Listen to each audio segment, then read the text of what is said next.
Ben Kennedy opens up on mental health issues during AFL career with Melbourne and Collingwood. Former Collingwood and Melbourne midfielder Ben Kennedy has bravely opened up on the deep state of depression he experienced during his playing career, revealing how a breakdown led to him to isolate himself from loved ones. Kennedy, a highly rated talent in the lead-up to his draft year, was delisted by Melbourne last month after a 5-year AFL career with the Magpies and Demons. The first-round draft pick managed just 25 games in 3 years at the Pies, before he was traded to Melbourne.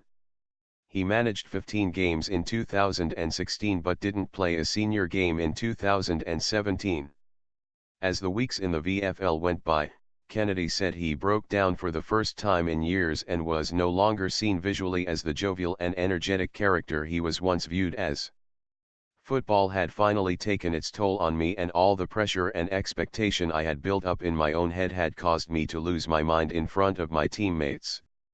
I had manifested an idea that I was a disappointment and that I was letting all those close to me down in the job I had grown up dreaming about since as long as I could remember, Kennedy wrote in a Player's Voice column for the AFL Players Association website.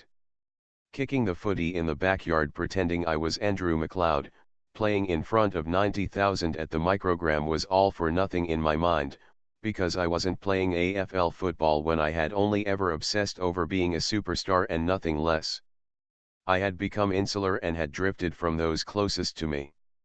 I'd drifted from the ones who cared about me the most, my family, friends, and my girlfriend, those who had only ever cared about my well-being and loved me for Ben Kennedy the person. A feeling of resentment swept over me and I began screening calls from my girlfriend after games and making excuses not to see or talk to my parents. The false sense of embarrassment I felt on a Thursday afternoon when the teams came out, I would later joke that I don't talk to friends on Thursdays, all because I wasn't competing for 2 hours on a Saturday afternoon on the big stage. Kennedy said his refusal to seek help or connect with loved ones meant he was knowingly leading myself into a path of self-destruction and feeling my masculinity was on the line. But the 23-year-old said a meeting with friend David Stiff, who is involved in player welfare, was crucial.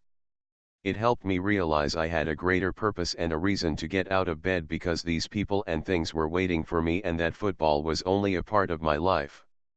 Yes, it was a part I loved, but it did not need to define me, Kennedy said. I guess as someone who experienced a deep state of depression both at the middle of my career and towards the end of it, I have learned that it doesn't need to be a boxing match. There's no rule book to suggest you have to fight it alone. You can bring a friend to help or even a whole gang if you need it. Men in particular seem to have a false hysteria over what is seen as tough. Talking about how you're going doesn't always have to be a means of introduction. Mates want to help mates, we actually get a kick out of it.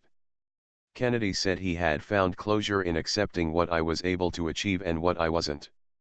To read Kennedy's full column, click here. If you or someone you know needs help, contact Beyond Blue or Lifeline. If you or someone you know are between 12 and 25 years of age, contact Headspace. Originally published as Delisted Mid bravely reveals football toll.